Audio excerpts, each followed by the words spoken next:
What's going on, everybody? It's 8 p.m. Eastern, 5 p.m. Pacific. Wherever you are, it's time for Chopping It Up. Welcome, welcome. It's Chopping It Up, episode 207. Wow, we really had a lot of episodes, but you know what we talking about if you saw your Chopping February calendar. Talking about the vaccine today. COVID-19 vaccine seems to be a little more prevalent out there.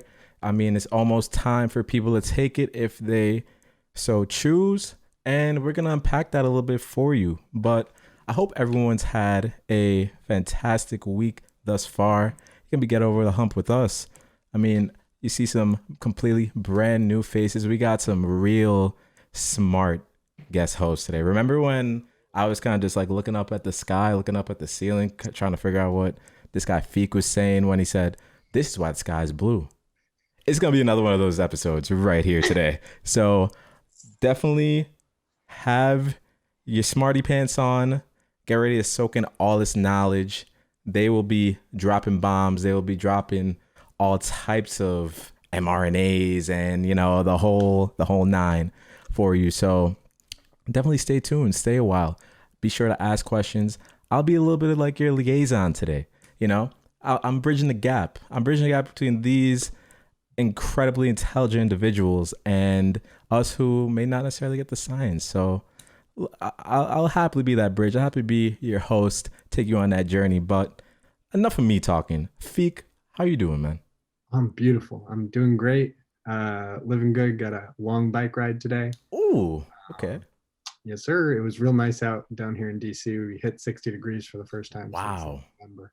Jealous, Uh, dude. so I biked up to Maryland and right on back.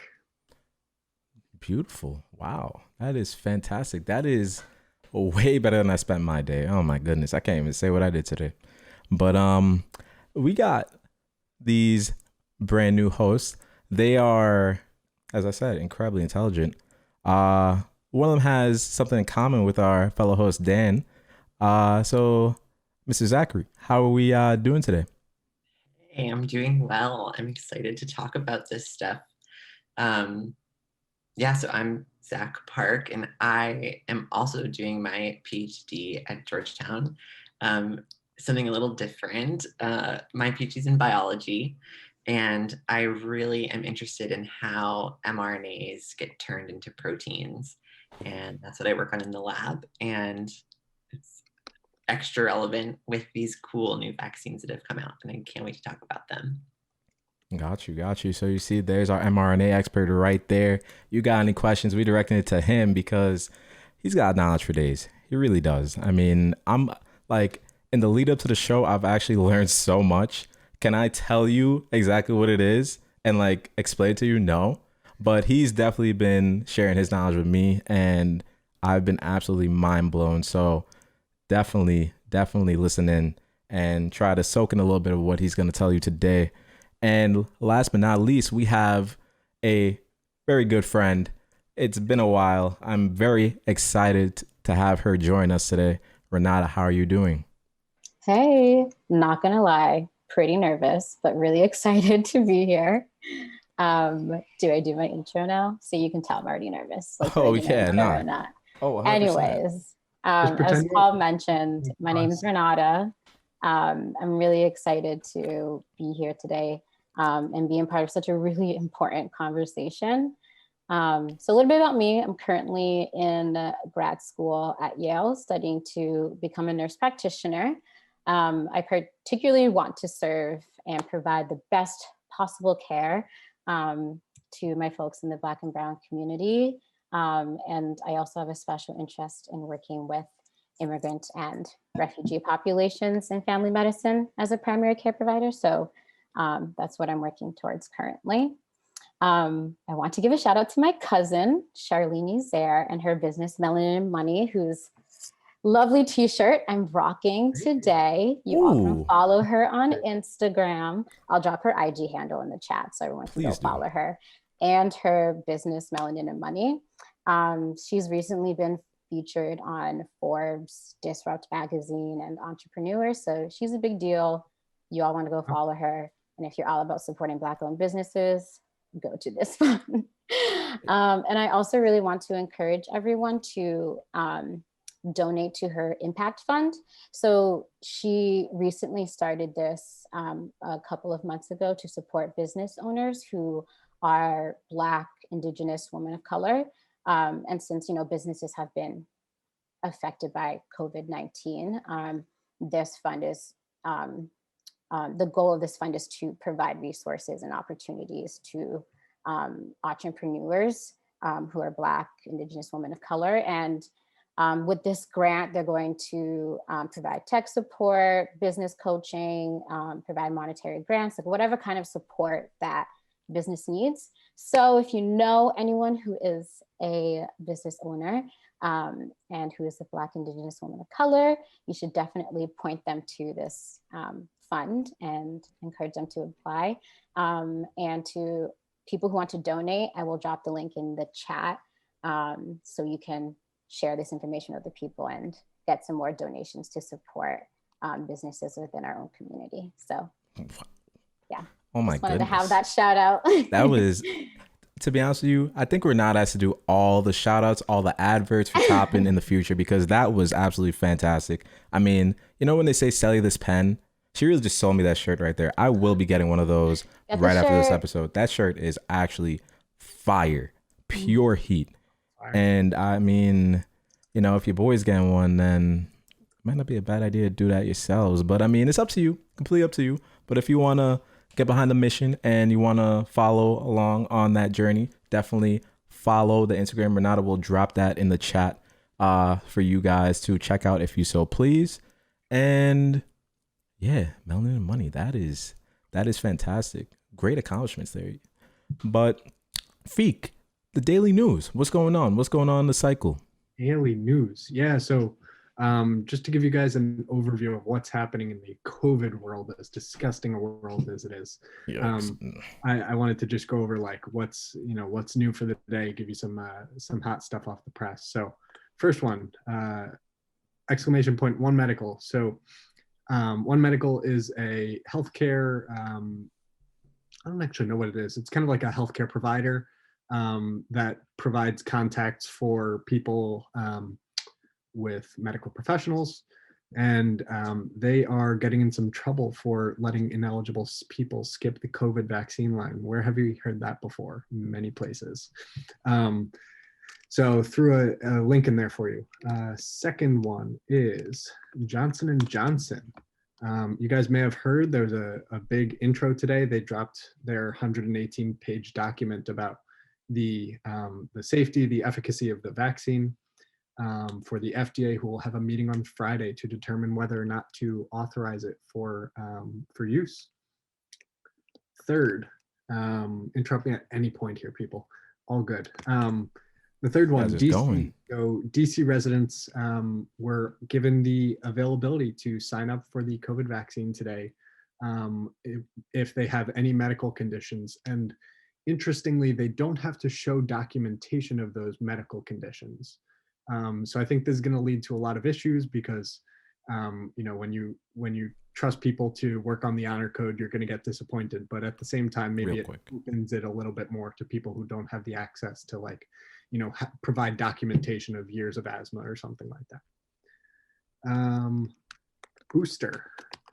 So the Moderna vaccine just announced a few hours ago that they are starting tests on a booster that will improve efficacy against the South African variant, which is the most deadly and widest, not quite widest spreading, that would be the UK variant, but the deadliest new variant that has emerged of the COVID vaccine or of the COVID virus. So that will probably take a couple months to get through FDA approval. But because of the way that mRNAs work, that Zach's going to talk about in a few, it's super easy to edit these vaccines. And so that gives us a lot of hope for the future of tackling new variants that come out. And lastly, vaccines. So this link right here will give you kind of an overview of all the different kinds of vaccines that are in trials for the FDA. Moderna and Pfizer, the mRNAs, the Oxford AstraZeneca, the Johnson & Johnson, and Novavax. So click on any of those links and Yeah, there's our hot news off the press for the day. Sorry if that took too long, but No, that was beautiful. I mean, you just like did everything in about a span of what, like maybe like 3 minutes. Like, I mean, I feel like that's like a whole news cycle if you see it on your nightly news right there. So, I mean, thank you for imparting that knowledge on us. Um, yeah, as fishy, yeah, the people that make your baby powder, the baby shampoo, they're in the vax game. They really are. But okay, we got all of Feek's tidbits in. Y'all know who we're dealing with and whatnot. So let's start off like this, right? Has anyone actually had the vaccine at this point? you're in the chat. I mean, any of the four of us. I have not. I have not either. Oh, I have. Am I the only one? Yeah. Yeah, no. Come on, We're guys. yeah. You're slacking. Really are, you know? Well, I am a nursing student and we do have clinicals. And so once the vaccine was made available, they made it available to students. So when I had the opportunity to, I took it.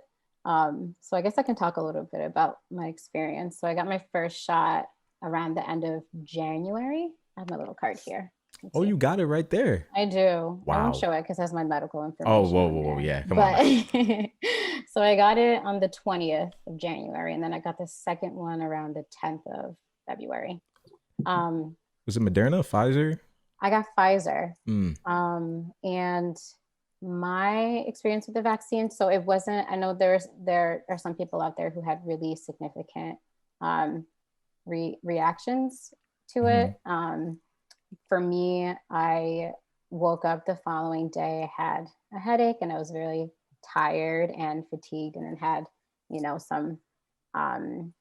some ache at the site of where it was injected. But I took some Tylenol throughout the day and rested, and I felt fine after that. And my experience, I feel like, has been pretty mild in comparison to other people's.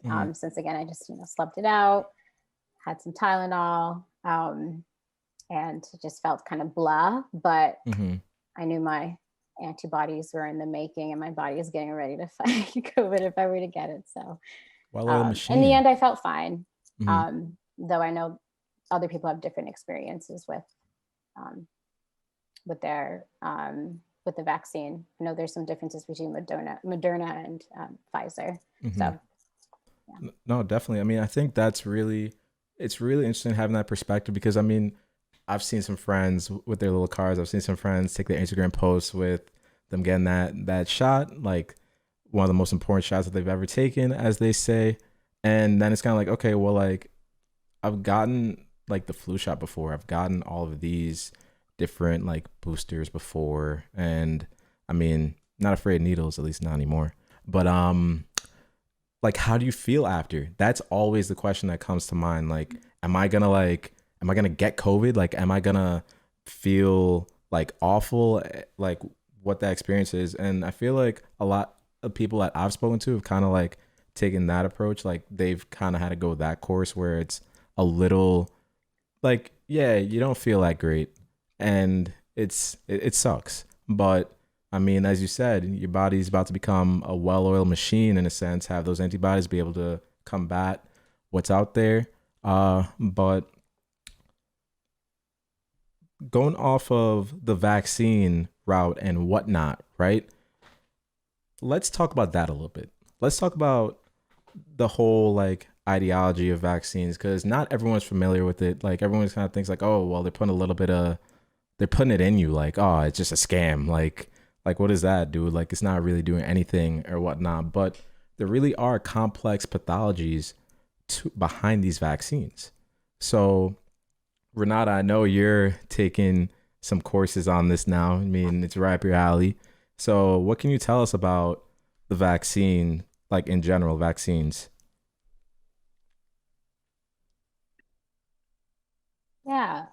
So before I start talking about this particular vaccine, or at least the one that I got, the Pfizer vaccine, I think a common misconception that people have for this particular vaccine is that they give you COVID-19, they give you some of COVID-19 to help prepare your body to fight it. But in this particular case, it's an mRNA vaccine.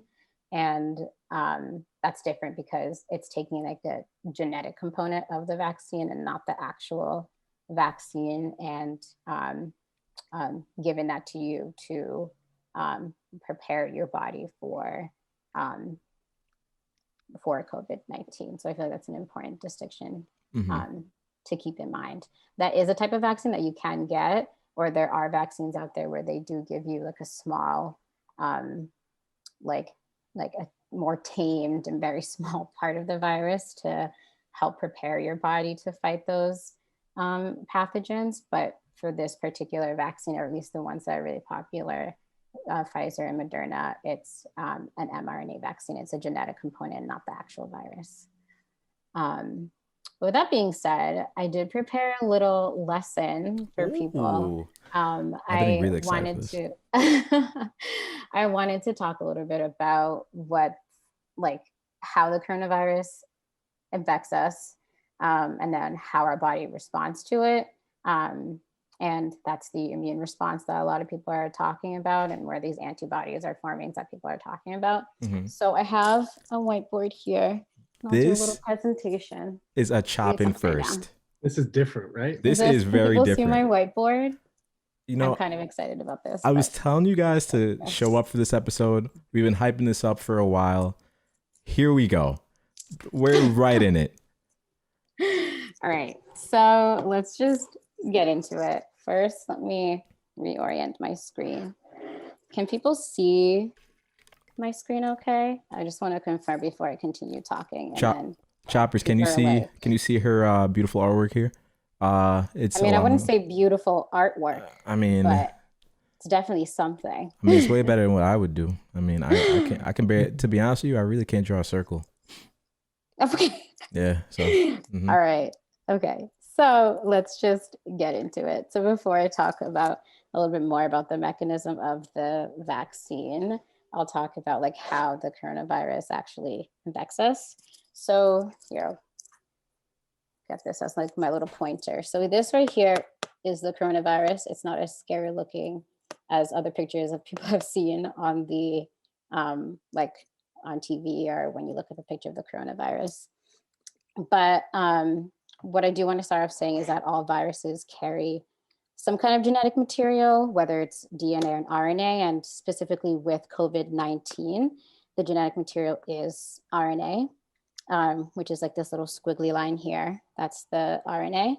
And it's surrounded by this protective layer called a capsid.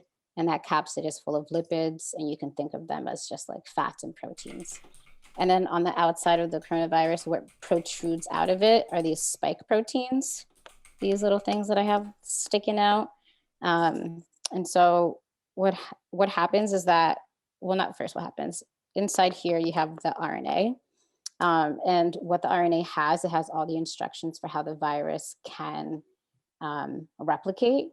However, it needs the proper tools in order to actually execute the process of replication. And so what it has to do is infect the cell. So what it does is it pulls up, goes to this receptor, it enters the cell, it kind of gets rid of everything that was surrounding the RNA, and it's the mRNA that enters.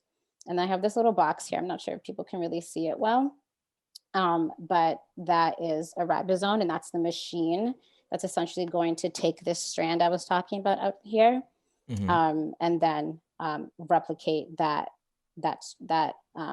RNA.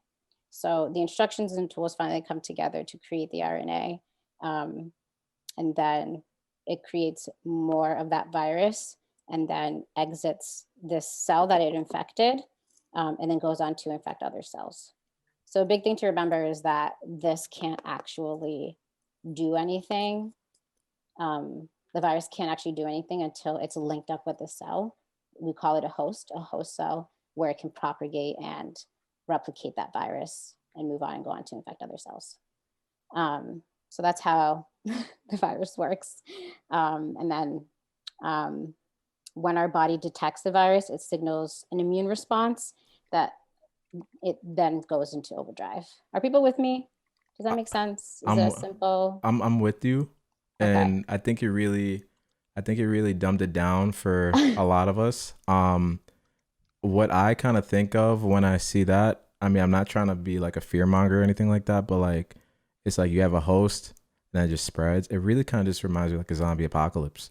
It really does. It's just like latch on to one, next, just keep infecting until it's just complete domination. Like, but listen, we got this amazing immune system, which I'm about to talk about, which triggers an immune response. All right. So our bodies have a system that helps us fight off infections. And that's really important to understanding how these vaccines work, because it's essentially trying to copy our body's like natural defense system. Can people see this okay? Choppers, can you see this? So can you see this well? Nice and big, everybody? I can. Beautiful. Okay. All right, cool. Can people out there listening? All right. Oh yeah. Yeah, they're loving it. They're absolutely loving it. This is fantastic. Okay, awesome. So when we have an immune response, we have antigens, or like foreign bodies, pathogens. Like it's this little guy here. It's just this foreign agent or foreign body that like enters, and what it will do is bind to this B cell. So here's this little B cell, and it binds to this receptor, if people can see that. And so then what happens is that B cell like eats up that pathogen. I'm not sure if you can see that here, and takes as much information as it can about that pathogen, takes notes, eats it up, and like kind of like, you know, recognizes it and is taking info on it. And then what it does is presents it to the surface of its cell here. Okay. And presents it to this helper T cell. So here's the helper T cell. So T is coming out here to help out the B cell. And then what happens is this will induce the B cell to, or it will, once these two do bind, what the T cell does is release these chemical messengers. I'm not sure if you can see them, but it's like these little dots that I create, these chemical messengers, and they're called cytokines. And what they do is then promote these memory cells and plasma cells and cytotoxic T cells. So the plasma cells, it goes on and creates the antibodies that recognizes specifically the antigen that the B cell presented. And then the memory cells are essentially like the basis of like how vaccines are created. The memory cells will become sensitized to that particular antigen that was presented. And the thing is, it won't function or it won't do anything until the next time it's exposed or it comes back inside the body. And so in the future, when these antigens do come back, we have this team, this squad of cells here that are like, yo, you're not supposed to be here. Like, you gotta go. You can think of it as these like Avengers kind of assembling all together and fighting off these and fighting off the invading organism, which is when we start to see, again, clinical manifestations of that, which is why, like, I'm gonna put my whiteboard away. Which is why people start to have like a fever or coughing. Like, they're not obviously like, oh, you gotta go, but they're like battling with these pathogens, which is why you just like feel like crap when you're sick. It's your body going to work in their defenses to fight off this pathogen. So those were the basics. I hope that helped. Let me know if people have any questions. But yeah. Absolute crash course. And someone's definitely calling to get that course right after this episode, because, you know, you might just have to hear that a couple times. Like, just soak it in, listen to it one more time. Definitely watch this episode after. You gotta catch that again. If you were not in here and you like just joined, definitely go back to about 20 minutes in, and you will actually understand immune response. You will understand a little bit about mRNAs, how COVID-19 spreads. And yeah, because I mean, How many people even know that, honestly? I also do want to say immunology is a very dense and complicated like topic and field. And so I just really boiled it down to the basics, but I really don't, I just want to emphasize that like it's a very complex topic and I just like boiled it down to like what I think people just, I think need to know for understanding the Oh, virus and how the vaccine works. oh, that was absolutely beautiful. Absolutely beautiful. And I think that's a perfect segue because I know Zach is incredibly excited to share a little bit about how these vaccines were created. I mean, he's got his whole mRNA background. So I'll leave it to you, sir. So, Zach, tell us a little bit more about how Moderna and Pfizer really came to these breakthroughs. Yeah, so people have been trying to make medicines and vaccines from mRNAs for a long time. And so basically, right, mRNAs, so you have a gene, okay, like we all have genes, and then those genes get transcribed into this thing called RNA. And then those RNAs get translated into proteins at the ribosomes that Renata just showed in her um, really awesome description of what's going on immunologically. So basically, right, the idea is that what if instead of giving people, right, like actual like live virus or live attenuated virus, which is what people do for like chickenpox vaccine, for example, what if we could just give them the little piece of RNA that codes for the viral protein, in this case, the spike protein that Renata showed that the virus used to enter our cells, instead of giving them the actual virus. So we could like totally remove people's concern about being injected with virus. And instead, we could just get this little piece of genetic material that then our cells turn into protein and can then do that whole immunology process that Renata explained. So for a really long time, it was like, okay, how do we do this? How do we do this? And then coronavirus came, and instead of it being how do we do this, it was we have to do this. And that's what they did. And it, was something that they were able to do really quickly compared to, other vaccine development programs has happened, I think probably less than a year, which is really remarkable. And yeah, and hopefully soon we'll all be able to have it. I was at a talk this afternoon. A group that is associated with Georgetown kind of gave an award to Dr. Fauci's boss, Frank Collins. I don't think I'm allowed to call him Frank. Yeah, whoa. A little disrespectful. We call him Tony Fauci, so it kind of goes. Yeah, goes, but come on. We got Fauci Fridays. We He's got a fellow alum. Yeah, come on, man. I mean, yo, and Fauci and I probably go way back. We don't even know it, to be honest with you. So Dr. Collins was talking about how like the evolution of developing this mRNA vaccine really started with coding the human genome, and with like the ability to take a genome, the DNA in the human body. I don't know how long it is. Zach may have that number for us, but essentially learning to do that allowed us to learn how to code the RNA vaccine, the RNA virus.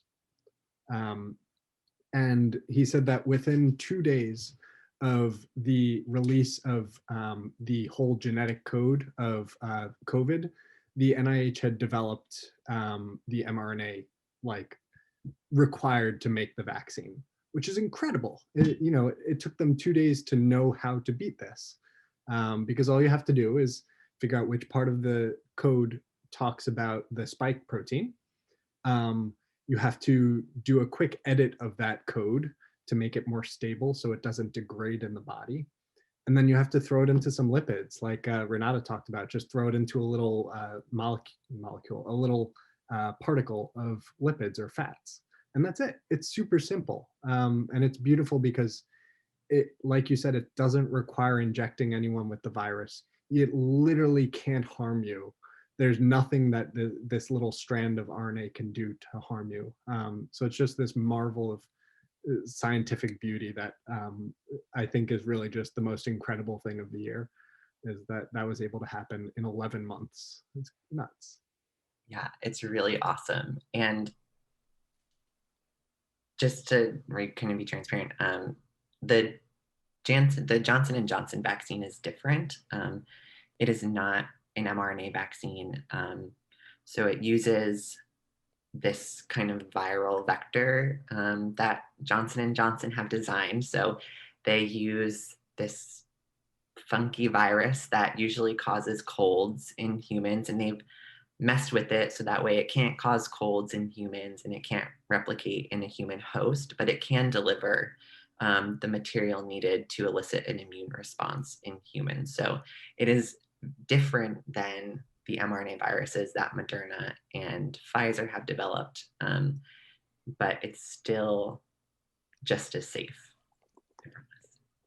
So the one question I have for you on that, I know you kind of just described that, I guess, innovation that Johnson & Johnson has come up with. Does that have anything to do with the level of efficacy versus mRNA vaccines? Because I believe Johnson & Johnson, they say, is about somewhere about like 66 to 67% effective at preventing moderate to severe disease, whereas the Moderna and the Pfizer are upwards of 90%. So is it because of that? What causes that? Yeah, I'm not 100% sure where the differences in efficacy are coming from. It's possible that, using that viral vector to get, what you need to get inside of our cells is maybe not as efficient as, the mRNA delivery method that Moderna and Pfizer are using. It could just be that, so when you put that mRNA into cells, the ribosomes can make a bunch of spike protein, right? So, so the Pfizer vaccine might be more limited in how much antigen you can get produced, and so that might explain the differences in efficacy. But yeah, we'll find out. The one nice thing about the Johnson & Johnson vaccine is that it's a single dose achieving that level of efficacy. So it could be that a booster gives you, just as much, if not more efficacy than the double dose of the Pfizer and Moderna vaccine. But the single dose is really the big winner from Johnson & Johnson, because it's really going to expedite how we can distribute that vaccine to everyone across the globe. Of course. I mean, just one and done. Definitely much more efficient. And I mean, I know a lot of people probably don't want to get pricked multiple times. Kind of just go once, like, okay, I'm done with this. Like, there's less room for human error, less room for people like, damn, I forgot to go to my second one. Or, who knows? There's always something that comes up. Am I right? I think I'm right. But so we've discussed the mRNAs. We've discussed a little bit of immunology. So I think it's about time that we kind of get into the, I guess, say, the talk of the town. Like, are you getting it? Why should I get it? Like, maybe it's just not for me and whatnot. And just discussing all sorts of aspects behind it. I mean, I know people we're trying to achieve herd immunity. It's a term that's been thrown out there so many times, but then you have a lot of people that are incredibly skeptical. They don't trust in what's being put out there, and it's definitely a conversation that needs to be had. I think there are multiple sides to everything that's going on. So how do we unpack that?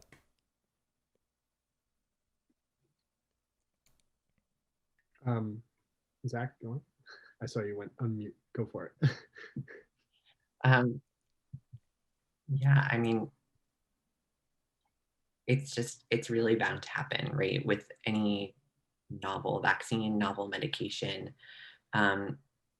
This happened really fast, right? And there are things that take, years to develop, and there's still hesitancy about, taking the medication or getting the vaccine, or, approved vaccine regimens, right? Like giving all the vaccines at one time, for example, in, infants.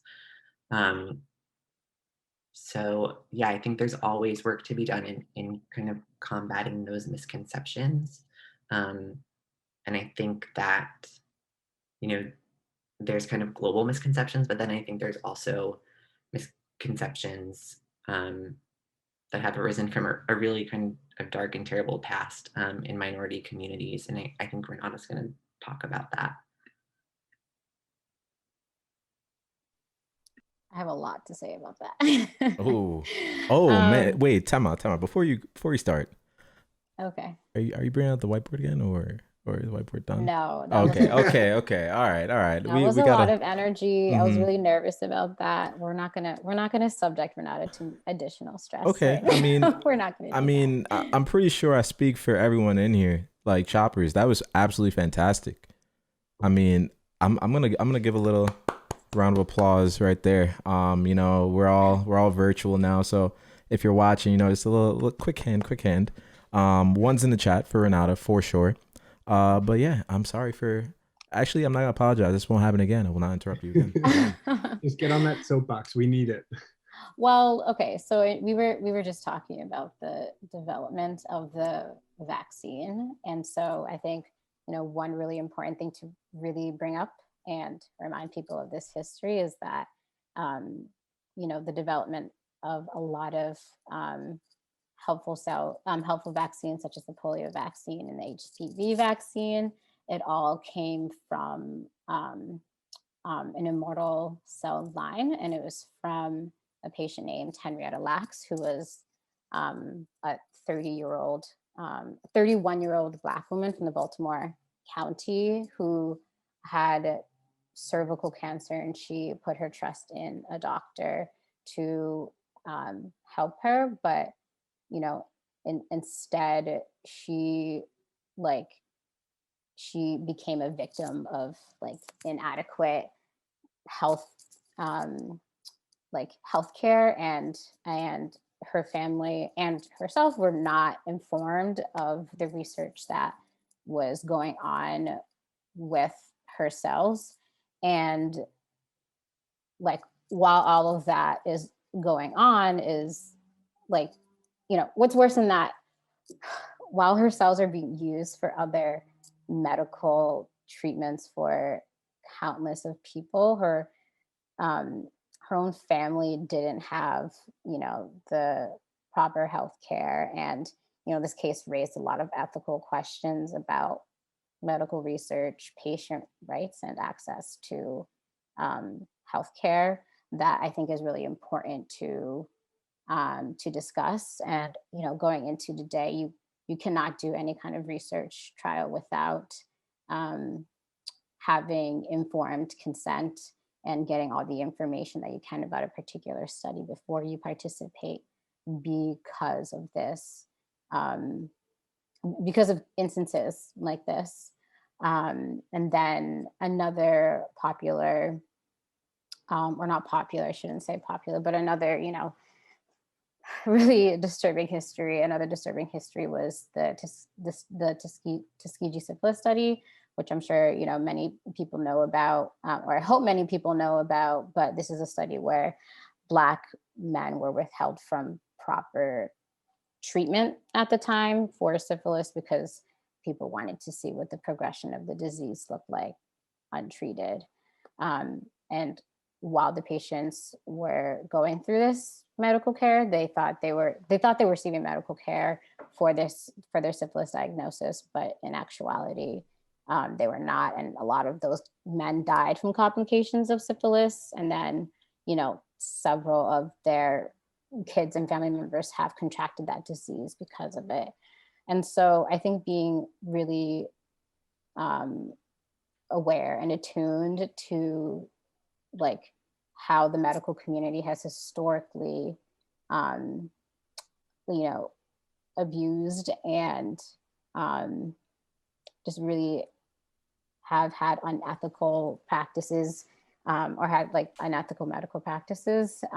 It built a mistrust for providers that I think is definitely valid, and has led into why people are hesitant to get the vaccine today, is because of this continued abuse and mistrust of the government. And I feel like there are plenty of other examples. Like, I'm not sure if people know about this one, but years ago in Puerto Rico, they did a birth control experiment, and participants were part of this trial, but they weren't told that they're going to take part of the trial, and they didn't know the risk that they faced. And so again, it's just different. Communities of color have always just have been they have been subjects of research, but never ultimately benefited from them and go on to benefit others, and are left to substandard care in healthcare. And so I think that's really important to highlight and not to disregard, and to keep in your mind when people, especially Black people or communities of color, are saying they're hesitant to get the vaccine. And I think that shouldn't be met with shame, but we can all share the facts. And I'm happy to be a model for particularly loved ones or people who know me, of like me saying, like, I trust the science, I got the vaccine, I really do think this will ultimately help. But really coming to terms with that history is really important to acknowledge, from like the vaccine development with the HeLa cell line to just, again, the common abuse that the medical community has done to communities of color. And it even goes into today. Like, we recently saw people who were detained by ICE. They underwent procedures that they were not aware that they were being, there was forced sterilization going on. And that was in 2020. Okay, that was in 2020. This is not like 50 years ago. This was in 2020. And so, that continues to feed into, again, the mistrust and that erosion of trust in medical providers. And so I want to be mindful of that and make sure that is definitely part of the conversation. And I know I mentioned that to you guys last week. I'm like, not going to have a conversation about vaccines unless we mention like the racism and the abuse that exists within. You have to. I mean, they're really, you can't have this conversation without taking that into account. I have friends, I have loved ones who are very against taking the vaccine and whatnot, and they directly cite the fact that it's pretty much abhorrent what happened in what you mentioned in those studies, the Tuskegee syphilis study with the HeLa cells. Shout out Jeff Dixon for having us read that book, An Intro to Sociology, that definitely shaped my desire to kind of look into instances like that and kind of see how there's so much stratification even in the medical field, where you would think that, okay, we're just trying to ensure that everyone is treated and cared for adequately and able to hopefully prosper in terms of their health. But you see, even COVID is disproportionately affecting Black and brown communities as opposed to others. And I'm pretty sure I saw a stat in California, I believe in Beverly Hills, the rate of COVID was like 1 in 15 COVID infections was 1 in 15. The rate of COVID vaccinations was 1 in 4. Whereas in other areas in California, and they're getting hit hard, they got demolished over the last couple of months. I think we all know this if we've been paying attention at all. And then you have others where it's like, okay, well, it's about 1 in 5 or something like that. And then the vaccination rate is maybe 1 in 10, 1 in 15, 1 in 20. So the hesitancy to take it, I don't think we, as you said, Renata, we should shame people. I mean, everyone has a right to determine what is put into their body. And I think it's just kind of having the conversation similar to what we're having right now. Like, and it's great that you, as a woman of color, you're saying, hey, I trust the science. Hey, like, use me as an ally if necessary. If you're just on the fence and you're like, damn, I don't know if I should do this or not, I kind of want to, but I don't at the same time because of that. Like, it's fantastic that there are people like you who are in this spot and advocating for both sides in a sense and understanding of both sides, because I think we could just say, oh no, you're completely wrong. Like, what? Like, are you serious? We're in the middle of a pandemic, what are you doing? And whatnot. But that doesn't really get us anywhere. At the end of the day, we have to be open to hearing what others in society are saying and really just try to approach this with an open mind, and maybe people will be a little bit more willing to go ahead with it, because based on the science and based off of what I've researched and what you have provided with us with today, all three of you, it seems like it is a pretty good intervention, a nice way of preventing the spread, not necessarily preventing the spread, preventing severe disease and hopefully limiting the strain on our hospital systems. So I don't know. I mean, Feek, I know you were like really heavy on this and you have a decent amount to say. So I'll let you say your piece. Yeah. I mean, it's hard to say it better than Renata has with like all the anecdotes of how like crappy this has been for communities for 5-6 decades, just within, of course, a lot longer than that. And even 2020.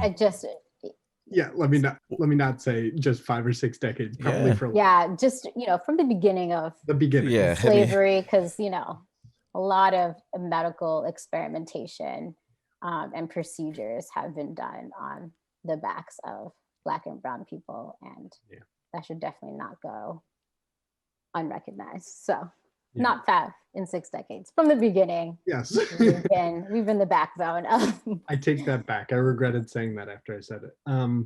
I like it's shown up in like every area of statistics and medical statistics. A report last week showed that the average life expectancy of Black people in America went down 3 years since 2019. It dropped from 74.7 to 72 years, meaning now that Black people have a 6-year shorter lifespan on average than white people in America. And I think the direct approaches to dealing with that are super important, like you're talking about. That, for example, DC has vaccination days, I think Thursdays, where they explicitly go to zip codes or only do vaccinations in zip codes with lower income level communities and people of color. I think those direct approaches are super important to dealing with it, because you get instances like the One Medical where people are skipping the line because they can pay $200 a year for this fancy medical app. And those direct approaches are super important in my head. That's all I have to say about that. Yeah, I mean, I think what's really unfortunate, right, is that we need to make sure that we're at a place in how we're handling the vaccine where BIPOC people in this country actually have the opportunity to refuse to get the vaccine, right? We need to make sure that there's equal distribution of the vaccine and it's not just distributed to the wealthiest zip codes in the country. And I think that's what's happening in California. Yeah, I mean, it's a damn shame, because it's not really, do you need it or not? It's, I mean, you got the pockets for it. And no one is trying to see that, especially in the middle of an absolute disaster that we have been in for about a year. I mean, I feel like Google just had that commercial that came out and like March, like you have to see, you see the old lady and she's like, March, like how many days are there in March? And it's like we're about to get into March in like 4 or 5 days and we're still in it. You're So later. it's like, where are we really going? And then we have all these different new variants, and it's kind of like it's just an absolute mess. So hopefully uh we do find a way to find that common ground, as Zach just stated, and we can really kind of just get this thing going. Like, I mean, what's really the holdup, honestly? I mean, you can't really play politics with this. Like, it's not like time is really of the essence, really, and you have to make sure to do this right as well. So, link that commercial. I'll work on I'll work on linking that commercial for sure. That commercial is really something else, but it just captures like everything. At least for me, it really does when it comes to this conversation. But just a interesting thing. Um, I know we were talking about like the variants and whatnot, so I just want to pose it to uh our resident scientists that we have here. Um, so with all these variants and with like I understand everything with the spike proteins and the mRNA kind of like translating into like I do one too. cell, huh? As of half an hour ago. Yeah, I don't understand that. yeah, yeah. I mean, it's like in a little piece of my brain, but I mean, it's there. So just with these new breakthroughs, these new vaccines, I know they're talking about boosters, but how do we combat that? Is it like, okay, you get this vaccination and then like you have the mRNA in you, you have that translating through your body, and then okay, let's kind of just combat it as we go. How does that work, really? Like, do we just have to keep having, like, say, Pfizer, Moderna develop new mRNA strains, and then we just constantly get booster shots? You're saying like what's the end game to it? Mm-hmm. Like will it go away, etc. Right. Like, do we just have to keep getting vaccinated, keep getting a new mRNA strain in you, like every couple of months, every like few years? Zach, Um, how are you? I really hope not. Um,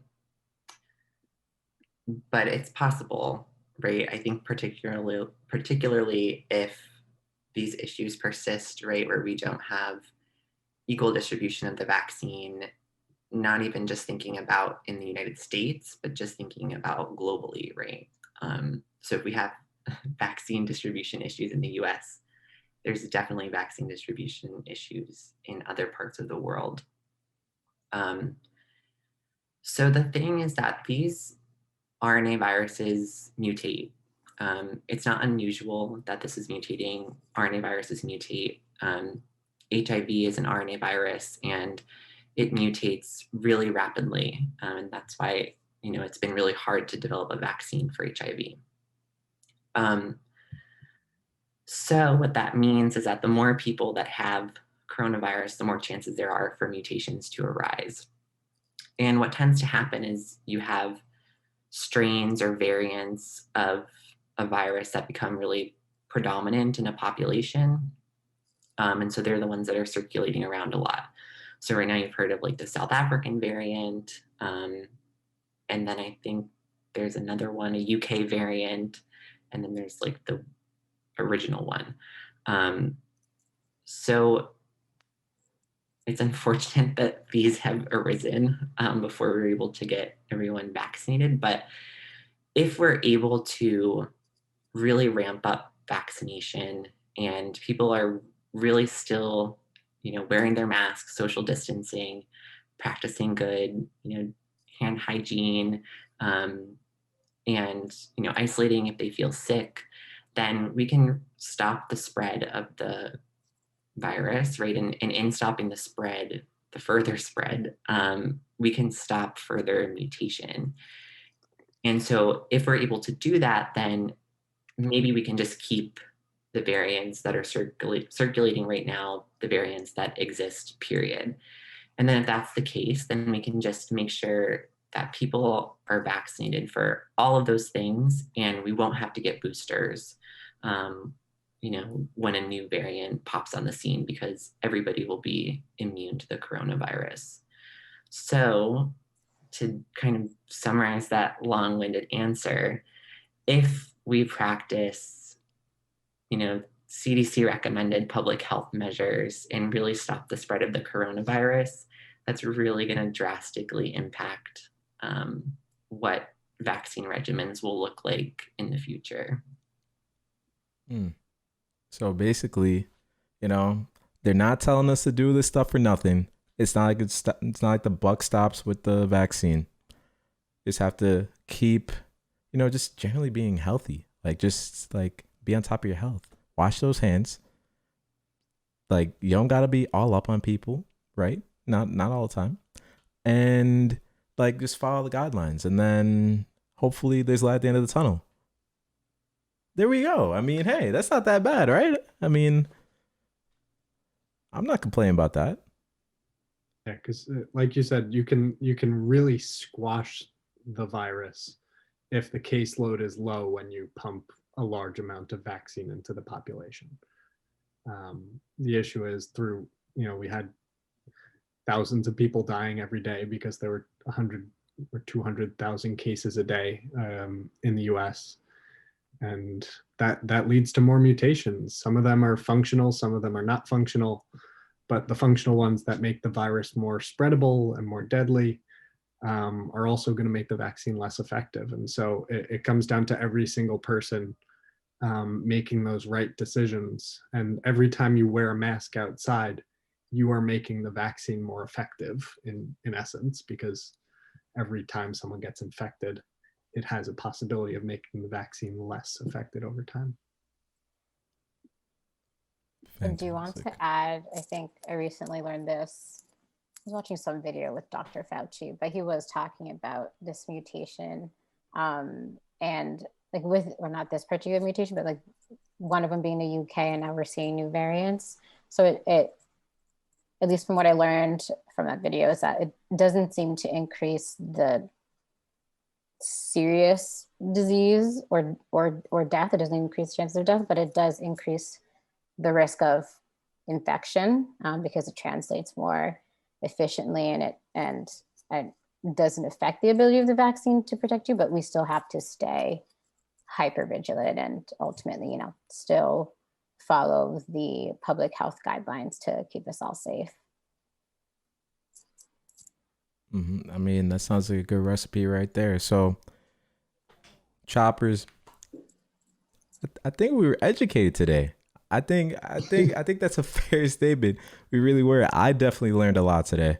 I hope that this was as fruitful a conversation for all of you as it was for myself, and I might be speaking for the host as well. That's how it is all the time on Choppin. We come, we unpack that topic, we bring some pretty fantastic people on, I would say. I mean, the hosts that we have today are absolutely exceptional. If you guys enjoyed it, I saw a lot of ones in the chat earlier, but just some ones in the chat for Zach and Renata one more time. And, maybe a 2 or 3 for Feek. I don't know. Maybe one of those. Tolu said, I deserve a PhD after this episode. Yeah, I mean, you could write a whole dissertation after this episode, to be honest with you, or just start that research project, whatever it is. I mean, after this one, this one was really something. But we got another one coming up next week. And next week, we're talking about a really heavy topic. It's very opinionated on this one. Lots of different opinions. We're talking about the death penalty, capital punishment. So definitely be there, because it will be a very engaging, stimulating conversation. Gonna be a little bit of philosophy. Got to put a little bit of law school touch on there from time to time as well. Maybe Esquire one of these days, hopefully. But yeah, so definitely tune in. You guys will also be getting the March calendar for Choppin very soon, definitely by the first of the month. And you'll also be getting the book of the month. What we're going to be reading, the fine piece of literature that we're all going to be indulging. It's going to be great. You guys are going to have a fantastic time. And even if you don't finish the entire book, we encourage you to do so. Read as much as you can. There's going to be a lot in there. Read as much as you can. But yeah, there's so many great things coming in March. I think this wraps our February calendar. And what a way to go out. Just want to thank each and every one of you for being here with us week in, week out. February was fantastic. Yeah, if you got anything you want to say to the wonderful people? No, I just said in the chat, if you have Amazon Prime, you can subscribe to the show for free and make Jeff Bezos give us free money. Free money. Strongly recommend that. The subs go a long way. If subscribing's not for you right now, just click the little heart button and you can follow us and get updates and see what we're going to be doing in the next couple weeks. Yeah, I mean, just have a heart. Right? I have no idea who's going to be on next episode. Let me know if you need someone. I got you. I know someone who is interested. maybe some 2s and 3s if you want to see Feek next week, to be honest with you. Yeah, 2s and 3s, like 23. Jordan year, LeBron year, whatever you want to call it. I mean, I have no idea. But yeah, thanks to the guests for coming on. That would be what I'd say. I really appreciate it. It was great. And any from our wonderful guest hosts, anything that you would like to say? Okay, I guess I'll go first. Zach is like, Renata. Yeah, I guess ultimately, thanks for having me on the podcast. This was like, I think the first podcast that I've been on. So you really couldn't thanks tell. Thanks for the invite. Maybe I shouldn't have mentioned that. Great. But anyways, thanks for having me be a part of such an important conversation. Again, I do want to just reiterate everything that was said today. I think vaccinations and people continuing to practice and implement those public health measures that have been put in place will be, the way out and the way to really get through this. And as always, I will continue to always acknowledge and recognize the history of medical abuse and racism that has ravaged Black and Brown communities and other communities of color. And those experiences do continue to today, which, has led to the understandable hesitancy and skepticism of today's COVID-19 vaccine. But I will always err on the side of honoring and respecting my patients or my future patients. Currently don't have any patients of my own. And not to use tactics of like shaming or coercion, and just meeting people where they're at is something I just want to end with. And thank you again for having me. Oh, I do want to make sure we have a moment of silence. We have lost over 500,000 people to the COVID-19 pandemic, and just to also honor those individuals who have been, subject to this medical abuse for furthering research. So I just want to make sure we honor those people who have contributed to the community and those people who have died from the COVID-19 vaccine. Not sure if we can do 30 seconds of a moment of silence just to really honor those lives. We can do it after Zach ends with his, but I really want to make sure that we really take the time to honor those that we have lost.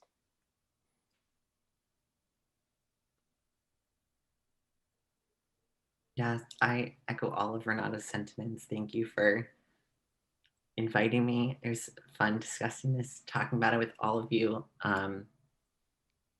Yeah, wear a mask, social distance. We still have, I think, a long road ahead of us on so many issues, but we will keep fighting. So, yeah.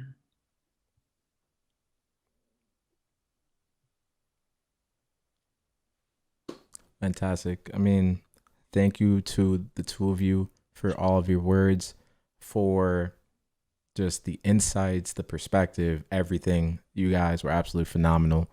And listen to Zach. I think he has a very good read on this. I mean, he is way more knowledgeable on this than I am, and probably a lot of us. So definitely a good person to listen to there. But as always, thank you very much, everyone. It has been our absolute pleasure to have this conversation with you tonight. We look forward to seeing you next week. Hope that you enjoyed. Hope that you have a great night. It is all love on this side. And yeah, we're just going to see you guys next week. If you guys want to chill with us, we will be in the Discord, !Discord in the chat. And you can come hang with us. You know, we always chill after the episode. So we don't bite. Come along. Come say hi. Come say what you like, what you didn't like. If you hate us, I mean, come let us know you hate us. Hopefully you love us, and hopefully you come let us know. We will see you guys next week. Good night.